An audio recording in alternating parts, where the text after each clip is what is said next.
The A-10 Warthog is a one-of-a-kind battle jet flying close air support missions for nearly 50 years, although it has been retired so many times. However, it's so combat-proven that the US is now testing a Super Warthog, and there's so much in the new fighter. For the past 20 years of counterterrorism operations worldwide, few weapons have come to represent the unofficial symbols of American military might. One of those is the Fairchild Republic-built A-10 Thunderbolt II, aka the Warthog.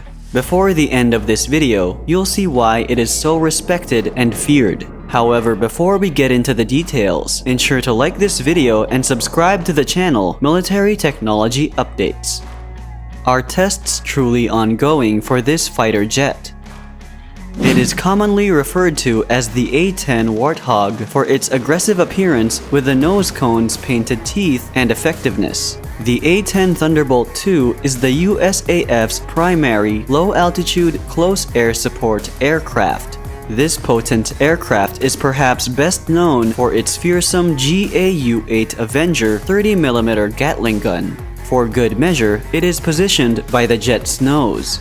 GA-U-8 is built to fire armor-piercing depleted uranium high-explosive rounds for maximum damage. The Warthog ground attack fighter that is already receiving new wings is also about to undergo lots of upgrades, including a new cockpit, weapons, and helmet-mounted controls. The improvements are included in America's A-10 Common Fleet Initiative.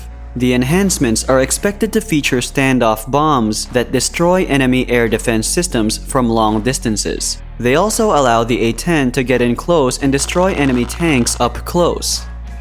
What is the power of the Warthog?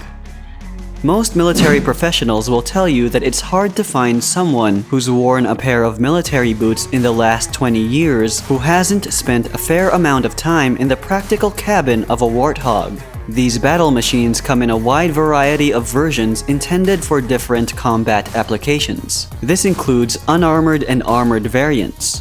Generally, the Warthog's clinically insane amount of firepower is just a deterrent for many adversaries, even without the upgrades. The jet can hit multiple targets at a distance thanks to its massive 30mm GA-U-8 Avenger rotary cannon. The Warthog has proven itself to the extent that even the techno-wonder F-35 Joint Strike Fighter that is slated to replace it lacks what service members love about the aircraft. One of those things is a giant cannon screaming brrrr as it lets loose on enemies. Naturally, the A-10 started with its gun before designers decided to build an aircraft around it that would fit its purpose. That purpose is the tank-killing Soviet Cold Warrior. After the end of the Cold War in the early 90s, without satiating the A-10's desire to kill lousy armor, the aircraft was given a new purpose: to provide incredibly accurate air support for troops on the ground. The fighter jet's massive cannon is coupled with one very tough fuselage with the capacity to absorb a great deal of attack without missing a step. As you might know, this is crucial because no aircraft gets into the thick of a firefight like this powerful A-10 Warthog. However, it gets under the thick of things against heavily armed opponents. When the government wanted to scat it. As said earlier, this fighter jet has been retired several times, and just 6 years ago, the USAF came close to sacrificing its entire fleet.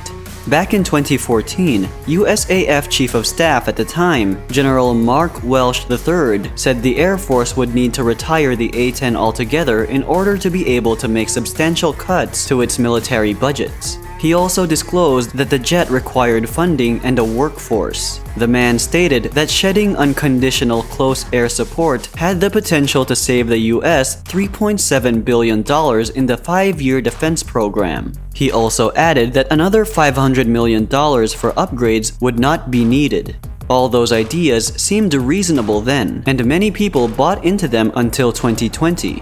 Presently, the A-10 is here to stay. Plus, it's getting a host of updates to keep it relevant for warfare in the new battle conditions of the present day. If they ever had doubts about the need to maintain such a strong fighter jet, the Russian invasion of Ukraine leaves no room for doubts. You might also be interested in the fact that this aircraft was designed to lay waste to Soviet tanks on the plains of Northern Europe. Moreover, the A-10's 7 barrels can inflict devastating punishment on armor, especially with the aid of uranium bullets. Over the years, this fighter jet's 11 hard points have been transformed from carrying dumb iron bombs and rockets to the latest guided munitions. Despite its fearsome reputation during 1991's Operation Desert Storm, it's definitely scary to think that it's being upgraded with new technology as they become available.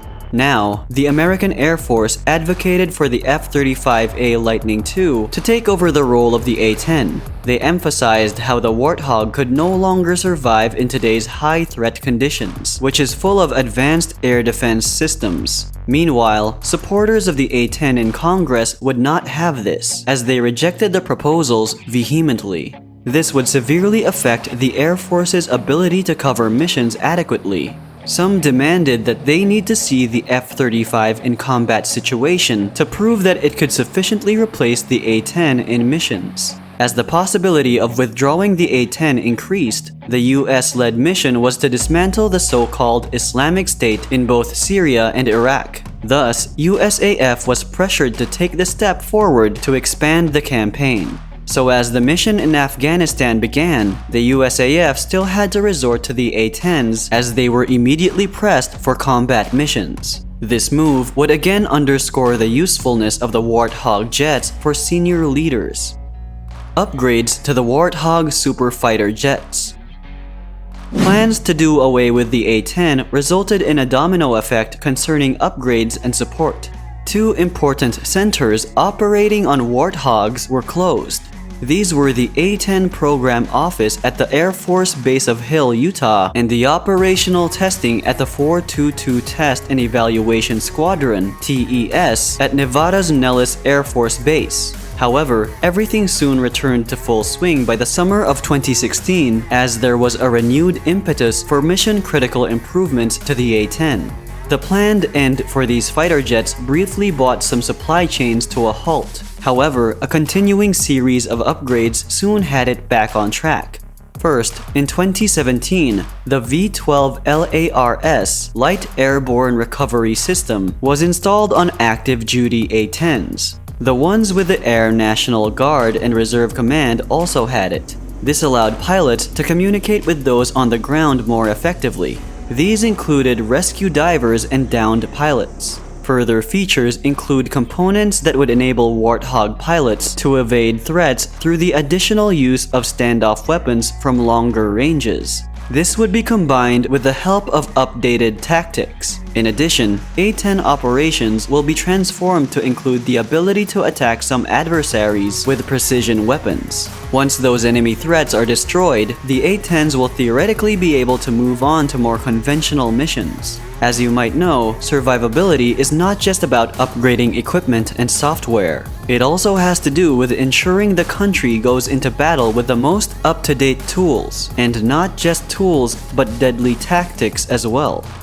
Before we continue, don't forget to like and subscribe to our channel, Military Technology Updates. Now let's get back to the video. Is the US giving some of these to Ukraine?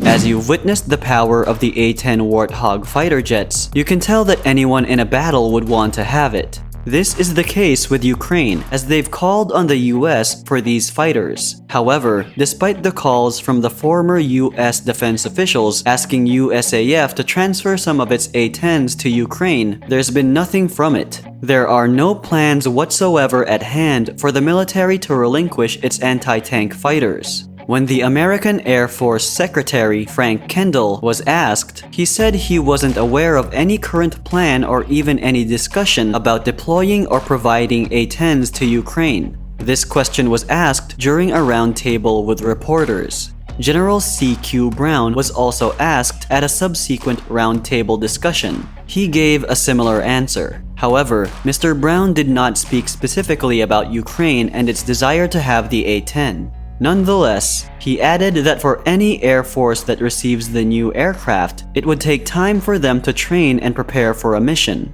With multiple Russian tanks and other vehicles advancing into Ukraine and heading directly toward Kyiv and Ukraine's major cities, Ukraine might seem far spent. The country's military has used everything at its disposal, be it drones, fighter jets, or ground-launched missiles. Eliminating the Russian convoys just seems impossible. There have been several op-eds published by former US officials advocating that the USAF supply Ukraine with A-10s for just that purpose, even if it's some of the old ones that have not been upgraded. One apparent dilemma with USAF transferring its A-10s to Ukraine is that the military is required by law to keep hold of all 281 Warthogs currently in its inventory. This happened due to the plan to retire the A-10s from service. While some clamored that they stop its production and use, the other side insisted on its importance. So when the Afghanistan war came about and proved its usefulness, the A-10s became valuable again. With upgrades to the sensors, avionics, cockpit, and the uranium bullets making it even deadlier, this fighter jet went right back to number 1, and it was signed into law that the USAF maintain every last one of the fighters. America wants to help Ukraine stop Putin, but these deadly weapons can hardly participate. Now, even if the US goes ahead with a transfer to Ukraine, at this point, it's probably late already and they can hardly have any effect on the Russian war. Aerospace expert Richard Abulafia disclosed this in an interview. He went further, saying that many people see the Russian column heading for Kyiv with their weapons blaring destructive noises, but still refuse to consider skill. To train the Ukrainian team that would use the fighter aircraft would take beyond 2 hours or even 2 days before they became skilled with the Warthogs to get proficient and do much against targets that would shoot at them. That, he said, would take weeks and more likely months, and such time is what the Ukrainians don't have. Richard went further as he disclosed that it would be over if the Russians got serious with their Air Force commitment and achieve air superiority over Kyiv. The A-10s would be destroyed as soon as they took off. It's hard to disagree with the expert because Russia has multiples of whatever Ukraine has in its upgraded version. So Russia has the muscle and Kyiv has no A-10 Warthogs. Also, one must note that should the war escalate, the US would want to have the A-10s intact against all adversaries, mainly Russia and China. If you enjoy watching videos like this, please leave a like and subscribe to the channel Military Technology Updates. That way, you don't miss out on our next videos.